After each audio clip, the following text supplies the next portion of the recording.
Alert: UN reviewing option to overrule Trump. A draft United Nations Security Council resolution could seek to override Donald Trump's decision to recognize Jerusalem as the capital of Israel, Reuters reports. The resolution, drafted by Egypt, affirms that any decisions and actions which purport to have altered the character, status or demographic composition of the holy city of Jerusalem have no legal effect, are null and void, and must be rescinded in compliance with relevant resolutions of the Security Council, according to the text. The one-page draft has already been circulated around the 15-member Security Council.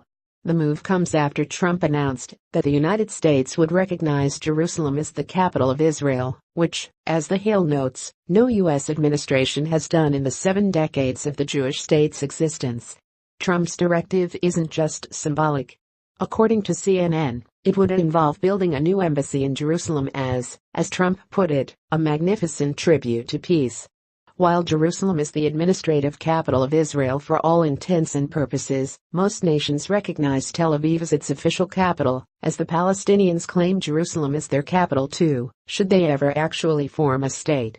Thus, it's considered impolitic in liberal circles to officially say that Jerusalem is the capital of the Jewish state. However, the Trump administration calls the recognition long overdue. This is just a reality check, U.S. Ambassador to the United Nations Nikki Haley said on CNN last week regarding the decision. This is nothing that anybody didn't already know. Reality checks aren't usually en vogue among the Palestinians, which is why they've been rioting since the decision was announced. Another place where reality checks aren't usually en vogue, the United Nations, which is why you see this sort of draft resolution circulating. At the moment, the move is mostly symbolic. The United States can and will use its veto vote should the resolution go before the full Security Council. However, keep in mind that this is just because the Trump administration is in power. If a Democrat is elected in the future, such a move by the UN could be used to reverse the decision without incurring the political firestorm that would come from making the decision openly. Democrats in power in the White House could just let the UN make the decision for them, the same way that the Obama administration let the Security Council condemn settlements. The very fact that nations in the Arab world are already looking for a way to delegitimize and overrule the Trump administration's decision should be incredibly worrying to both friends of Israel and those concerned about American sovereignty.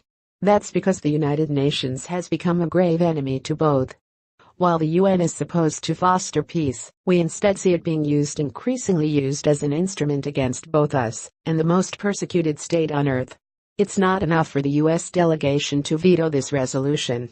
The United States needs to condemn it in the strongest possible terms. Please like and share on Facebook and Twitter if you agree.